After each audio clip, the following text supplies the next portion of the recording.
The campaign to suppress bandits in southwestern China was a counterinsurgency campaign waged by the forces of the Communist Party of China against the Chinese nationalist guerrillas, mostly consisting of bandits and regular nationalist forces not withdrawn from mainland China during the transfer of the nationalist government to Taiwan. The campaign occurred after the conclusion of World War II during the Chinese Civil War in southwestern China. The communist counterinsurgency campaign was ultimately successful. Strategies. The nationalists' forces found themselves in a precarious dilemma while conducting this campaign against the communist forces stemming from complex politico-military situation in the region. Consequently, several actions proved to be grave miscalculations, contributing to their eventual defeat. Nationalist miscalculations like other nationalist futile attempts to wage guerrilla and insurgency warfare against the communist forces after evacuation of the nationalist government to Taipei. The first nationalist strategic miscalculation made was at least an equal if not larger factor than the enemy's political and military pressure in the nationalist defeat in this campaign. Immediately after World War II, the nationalists had neither sufficient forces nor adequate logistical capabilities to secure the Japanese-occupied regions of China. The nationalist government,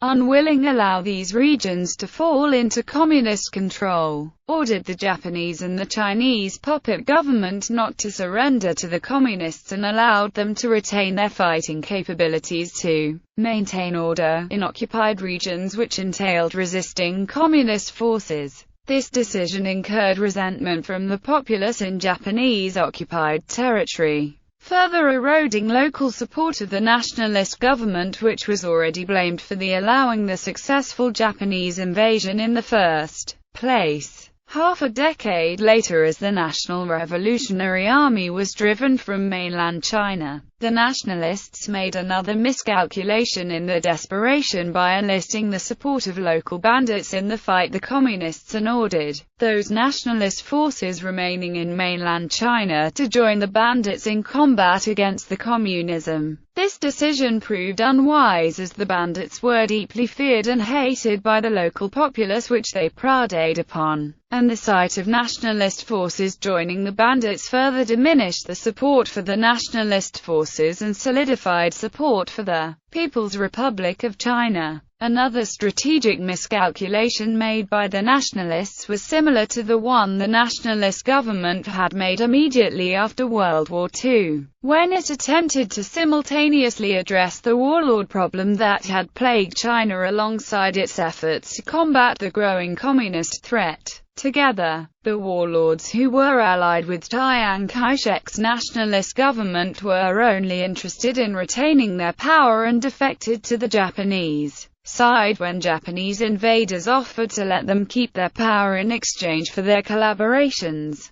After the World War II, the forces of the Japanese puppet government realigned with the nationalist faction, once more with the intention of retain their power as they had when collaborating with the Japanese. It was difficult for Chiang to effectively dispose of these warlords immediately upon their surrender to the nationalists, as such an action would have caused discontent among other nationalist factions. Furthermore, the former Japanese-aligned warlords could aid the nationalist cause by retaining control of their territory and combating communist insurgents. This would have the added benefit of weakening both the communists and the collaborators. Half a decade later, these bandits the nationalist government had failed to exterminate were deemed undesirable candidates for evacuation to Taiwan. Consequently, their use as a force to combat the communists appeared to be a logical alternative. If the bandits were able to undermine the communist governance of mainland China, the nationalist forces would have an advantage in their anticipated counterattack to retake China. On the other hand, if the bandits were subdued by the communists, then the nationalists would have been spared the task of eradicating the bandit forces after retaking China. However, the bandit forces were more interested in keeping their own power than suppressing the communist revolution in China, and thus did not devote any substantial effort to fighting the communists.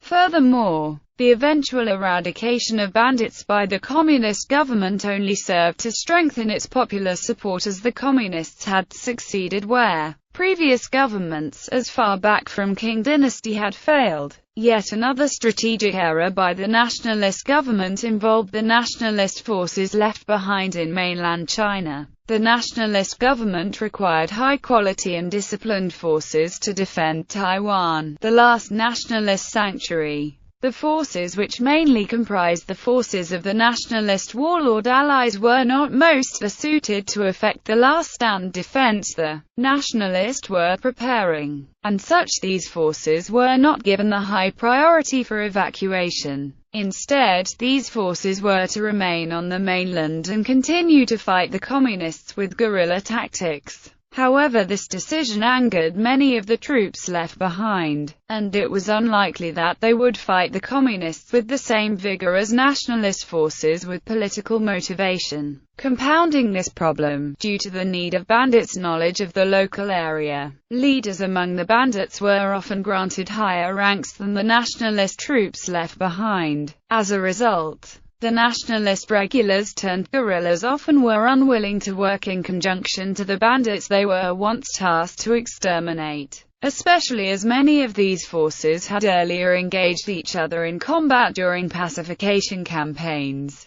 Similarly, the bandits were similarly willing to cooperate and attempted to expend those nationalist troops when possible in order to spare their comrades. The retreating nationalist government made another significant error, which was financial in nature. Due to the lack of money, those bandits turned guerrillas were mostly provided with arms, but not sufficient supplies and money. The bandits turned guerrilla had no problem of looting the local population to get what they need, as they had done for decades, which inevitably drove the general popular support further into the communist side. The little financial support provided by the nationalist government was simply not enough to support such guerrilla and insurgency warfare on such a large scale. Another unexpected but disastrous result of the insufficient financial support was that it had greatly eroded the support of the nationalist government within its own ranks. The wealthy landowners and businessmen were the strong supporters of nationalist government, and as their properties were confiscated by the communists and redistributed to the poor, their hatred toward the communist government was enough to cause many of them to stay behind voluntarily to fight behind the enemy line. However, the landowners and businessmen were also long-time victims of bandits due to their wealth, and many of them had suffered even more than the general populace, who had far less wealth, as these former landowners and businessmen turned guerrilla fighters were ordered to join their former bandits who once threatened, looted,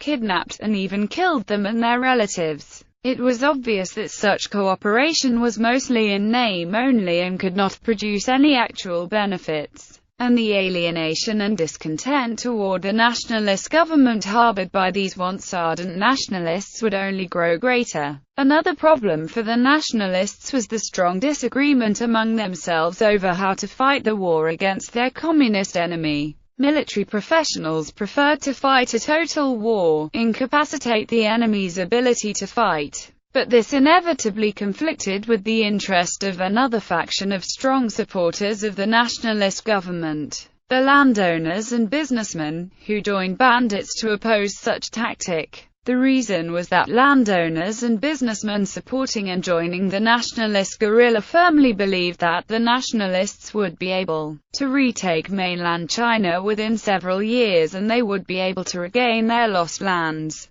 businesses, and other properties that were confiscated and redistributed to the poor by the communists. as the nationalist military professionals in the guerrilla suggested, and destroyed the production facilities and businesses as part of the total war. The landowners and businessmen would not be able to regain any valuable properties after the return of the nationalist government because those properties had been destroyed. The bandits agreed with the businessmen and landowners to oppose the idea of total war for a different reason. When the properties were destroyed and productivity dropped, they would not be able to loot enough supply to survive. As a result, despite the animosities between the bandits and landowners and businessmen, they were united together in the opposition to the military professional faction of the nationalists. Communist strategies in contrast to the nationalists. The communists had much simpler and more effective strategy, aided by their lack of the same order of problems as the nationalists. The communist forces simply needed to eradicate bandits. The communist forces exploited nationalist error to their advantage. As with all other bandit eradication campaigns, the communist strategy sought to mobilize the victim populations against the bandits. Furthermore, the communists were in position to custom-tailor specific strategies to combat bandits in specific localities. Campaign. Southwestern China had been long plagued by bandits that had continuously existed for centuries. By the time the nationalist government had lost control in the region in the face of the advancing communist army, there were over 500,000 bandits active in the region. In Sichuan alone, there were over 300 bands of bandits. In Yunnan, there were 148 bands of bandits. In Guizhou, there were 541 bands of bandits. In addition, large numbers of bandits were also active in Zhejiang. The number of bandits soon would more than double to more than 1 million, encouraged by the nationalist government, which previously had attempted to eradicate them. After the Chengdu campaign concluded in December 1949, many retreating nationalist military units joined forces with local bandits to continue their struggle against the communists. But the alliance was a fragile one, and still allowed the communists to defeat them separately. In February 1950, the communists made it a top priority to eradicate the bandits. The communists decided to first eradicate bandits in wealthy areas and regions adjacent to the communication, transportation lines, gradually expanding their efforts into more remote regions. The Communist 3rd Corps, 4th Corps, 5th Corps, 18th Corps and the 7th Army of the 1st Corps, totaling to 17 armies, were deployed for the bandits' suppression campaign. From March 1953 onward, the Communists first targeted large bands of bandits, with each military formation responsible of pacification of its designated area. Due to the heavy bandit activity in Sichuan, the planned deployment of Communist troops in Tibet was postponed to eradicate bandits first.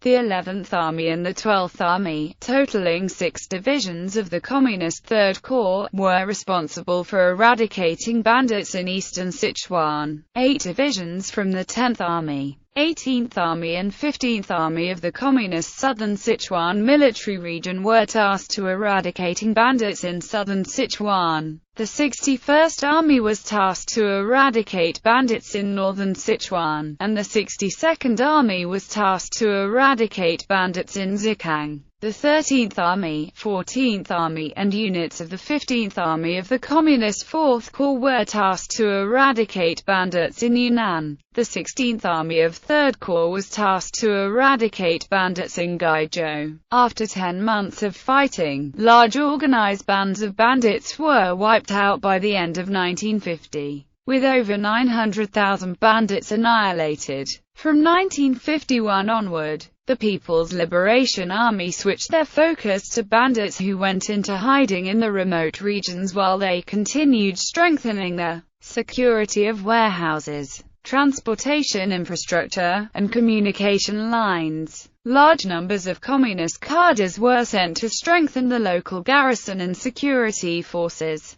The main targeted area included the border regions of provinces and border region of counties, remote mountain ranges, and the area near Yunnan, Burmese border. From February 1951 to March 1951, the Western Sichuan military region successfully eradicated bandits active in Maogong, and secured the region by stepping up political pressure and mobilizing the local population. The success was approved by Mao Zedong and became an example for the rest to follow. Additionally, to better coordinate bandit suppression efforts between different provinces and counties, bandit suppression operations headquarters for Joint Command were established at the border regions between provinces and counties. In 1951, over 207,000 bandits were annihilated in Sichuan, Zhejiang, Yunnan and Guizhou. Towns that had been occupied by bandits for more than a year were successfully taken back, including Saheng, Wango, Libo and Luodian County. Meanwhile, 14 communist regiments were deployed to annihilate bandits fled from southwestern China to northwestern China. By the end of 1953, all bandits in southwestern China has been successfully eradicated,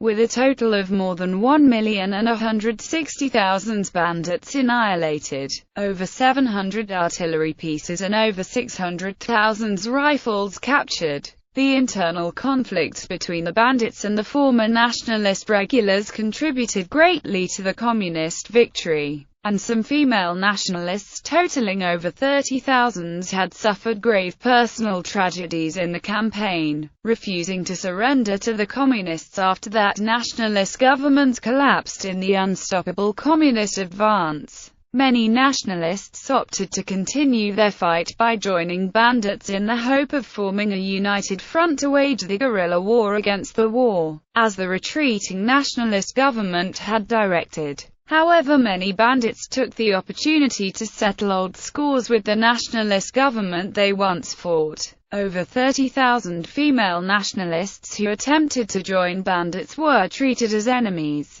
These female nationalists were brutally raped and tortured by the bandits. Afterward, they were sold to minorities in the remote regions as sex slaves. It was not until 1956 that the last of these unfortunate women were finally rescued from slavery and finally returned home. Outcome: although they shared a common anti-communist goal, the nationalist guerrilla warfare campaign was largely handicapped by the enlistment of bandits, many of whom had fought nationalist troops in the earlier pacification campaigns, and looted, kidnapped, and even killed landlords and business owners, an important faction that supported the nationalist government. But their union against their common enemy was half-hearted at the best. Compounding the problem further were additional differences within the ranks of the nationalist guerrillas themselves. The futile nationalist guerrilla campaign failed in the face of the expanding communist state.